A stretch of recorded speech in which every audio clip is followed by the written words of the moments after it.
I'm going to read some things out for you.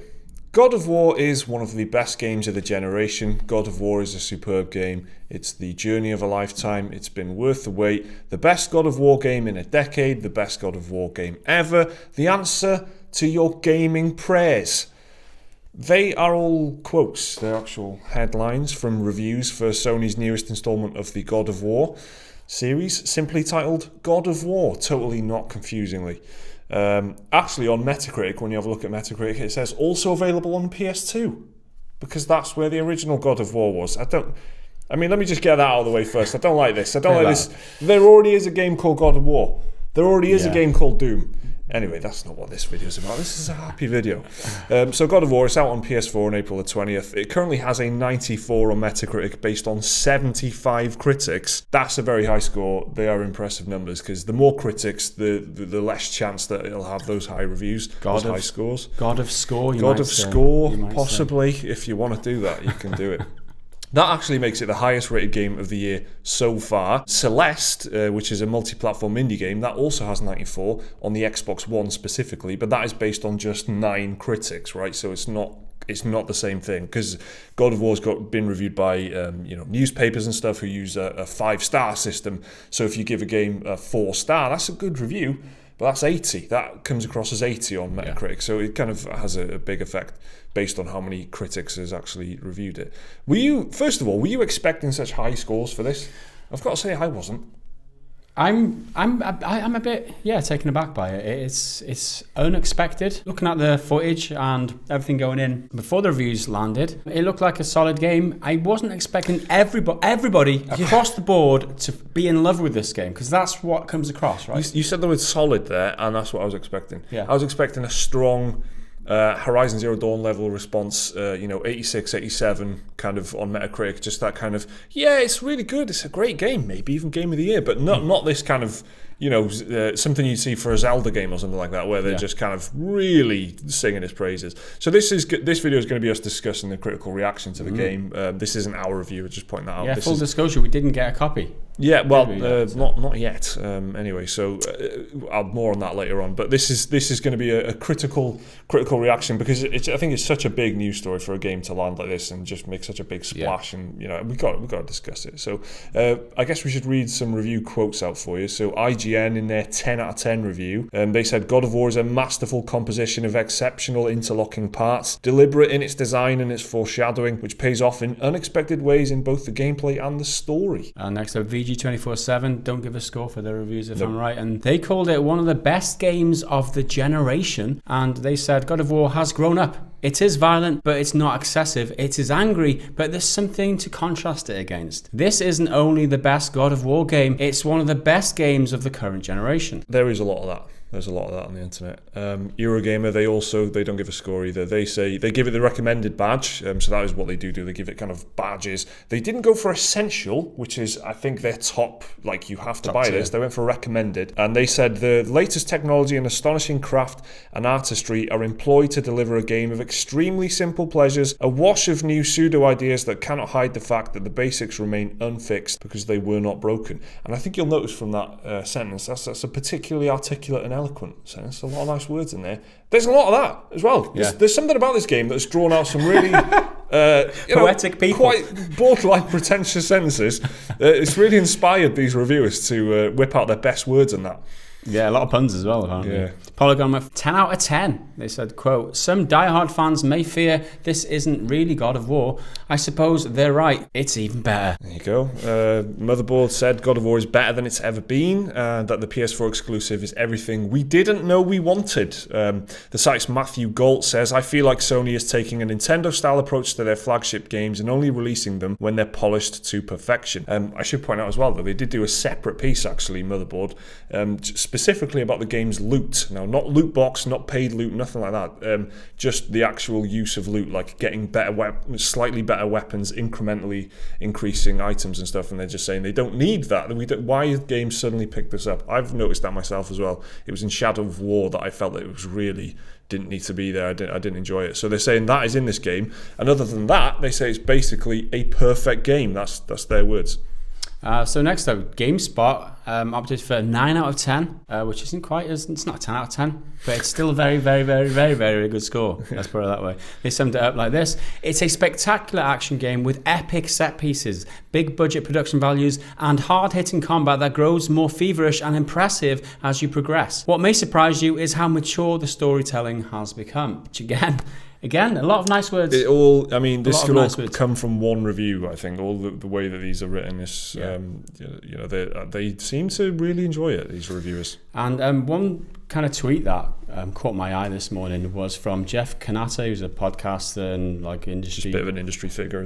Yeah. He said this in his tweet: "What if Zelda had an amazing cinematic story? What if Last of Us had incredible skill-based combat? What if Uncharted somehow put all the violence in context? What if Dark Souls was approachable and clear? The answer to all of these questions and more is God of War." Now that is massive. Those are Zelda, Last of Us, Uncharted, and Dark Souls.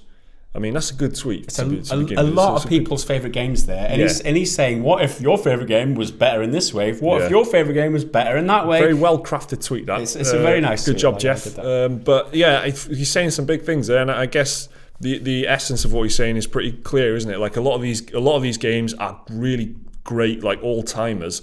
But imagine this one thing about it was better. He's saying all of that for 4 games is what God of War is. I mean, it's absolutely insane. I really wasn't expecting this kind of this level of gushing for it to be the highest rated game. It is only April, so there's still plenty of time to go. There's some big games to come this year, but so far, God of War is the highest rated game of the year.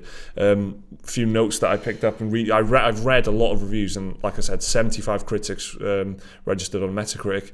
A lot of people have reviewed this game. They've put this out to a lot of carefully picked sites as well. It seems like that, all the usual suspects like GameSpot, IGN, and Polygon, all those. But then you've also got the newspapers and stuff, and then tech sites and things have been reviewing it. So it's really got a big splash, this game, and they're all glowing. It's got to be said, the lowest is a 4-star review, 4 out of 5 for the Telegraph, the Telegraph, which converts to 80 on Metacritic. That's the lowest at the time of recording. So some things I noticed from reading a lot of these reviews: the story is massively significant, and they're really, really tight-lipped in the reviews. They really don't want to give away spoilers, and to the extent that you feel like maybe that is something coming through from Sony PR, they're saying like, please guys, please be very careful what you say in your reviews. And they put that across as well. They say the story is that kind of story where you don't want to say anything, you don't want to spoil anything at all. So that's one thing I noticed. Also, there was some comparisons to other games, Last of Us and Tomb Raider and Uncharted, as we had in the tweet there as well. They came up a few times. And the use of the one continuous camera shot, that is something that gets a lot of praise in these reviews, which is something that's come over from movies, which is a kind of quite a complicated thing to pull off, where the whole experience from beginning to end seems like it's from one continuous camera shot, so there's no breaks, no edits out of it or anything, and they say that's particularly very effective. Those are some things that I noticed. How do you think we've talked about what our kind of expectations were and stuff. Do you think this is going to be reflected in sales now? Do you think this is going to be a big seller for Sony? Of course it is, and I think they've done something right with the marketing around this game. They've careful. They've really got it right, and whatever they did, whether it was they flew all the journalists over to Norway and schmoozed them. Maybe if that was part of it. I'm not saying that's what it is. However, that is something that I noticed. They did something right. People, this is the exact response that they would want from a game like this. You cannot ask for more. If they had expected more than this, they'd been ahead in the clouds. Well, to me, that we should talk about that Norway trip. It was Norway, wasn't it? Yeah. We should talk about that quickly. And for me, that smacks of confidence more than anything, because you don't fly over dozens and dozens of games journalists and YouTube personalities and stuff for a bad game. Yeah, do you know what I mean? They would not take the risk. It's like, it kind of reminds me of COD. I don't know if I'm totally kind of comfortable with the idea of them doing that, considering that a lot of those same people will be the exact same people reviewing the game for those respective publications later on, and they'll just have undoubtedly warmer kind of feelings towards it. But it does happen, and it reminds me of like COD Modern Warfare and stuff like that, where they would take journalists and give them these massive experiences. Essentially, Activision would just give them a great time around the game. But again, I think that comes from a place of confidence in this case. I think that they were thinking this is a special game. We need to maximize this as much as possible. I agree with the observation as well that it is kind of Sony is in a state now where they're polishing stuff, and they've realized that having a really highly reviewed product is a good thing. Yeah, maybe it's the No Man's Sky effect. Maybe that's because they were part and parcel of the No Man's Sky debacle. You can assume that they coached Sean Murray on how to build up hype, and it all backfired for them. That's kind of what I mean. Look, can you imagine them flying loads of people out to Norway to play No Man's Sky before it came out? That didn't happen. It was, if anything, it was a total opposite to that. So and to back that up as well, that theory about them giving more polish to games, the Days Gone developers, I can't remember what they're called. That game was expected towards the end of last year. It's getting pushed out to next year because they talked at, I think it was E3 last year, saying that Sony, they've been nothing but supportive. They're giving us all the time we need to finish our game. So that backs up the that theory that Sony have just taken a different tack, and they're just allowing developers all the time, all the resources that they need to make the game right. Yeah, that's what it feels like. It's Sony Bend Studios. I've done a quick Google there. Didn't just come to me. Full credit to Google, not me. I think that is an interesting observation. Definitely, I completely agree with that observation that they are polishing stuff, and it probably comes from the fact that they have a lot of exclusives. They're in a luxurious position where they're just pumping things out, and not in a bad way. They're from different places, different studios are contributing to this, and it's not just one studio that they're caning here. This is a lot of assets that they've got, so they can go, well, do you know what? We've already got this, and this coming out. Let's delay Days Gone and get it good. Do you know what I mean? And it does breed confidence in the same way that a Nintendo gamer will always really look forward and be confident that the next Zelda is going to be a classic. It's true. It does kind of breed that confidence, and it's a nice position to be in. So again, these are not our. This is not our review. This is not our take on the game. We are yet to play it. This is just the critical kind of consensus. There's been a huge reaction to it online. Loads of people talking about it. Really kind of positive reviews. We can't agree with that or anything yet because we haven't played it. Can we talk about the hype, right? So how much can this affect our expectation of the game going in? Because we're expecting so much more. My fear is that the same will happen with Mrs. Doubtfire effect will happen, right? The Mrs. Doubtfire effect. Mrs. Doubtfire effect, for those of you who aren't familiar, it's when you go into something with such high expectations. Something like Mrs. Doubtfire, for example, and then you realise that it could full well be pretty decent, but you come out so disappointed that you just can't appreciate it. God of War is a bit different to Mrs. Doubtfire. I think, well, we haven't played it. So maybe it is like just Mrs. keep Doubtfire. a lid on your expectations. Is all I'm saying. You probably make more of it. There's nothing more damaging than high expectations, I think, to go into something, and that's one thing you should bear in mind. But those are some things that we noticed from the critical reaction. Is there anything that you noticed? What was your kind of pick of the reviews? Anyone you think that kind of hit the nail on the head? Spoiler free though, because any spoilers, I will ban you. Yeah. I don't give a shit. I will ban the fuck out of it. And then probably Sony will also ban you, and then ban us and ban YouTube for just so that's God of War. It's out on PS4 on April the 20th. It's a full price release, full fat AAA game.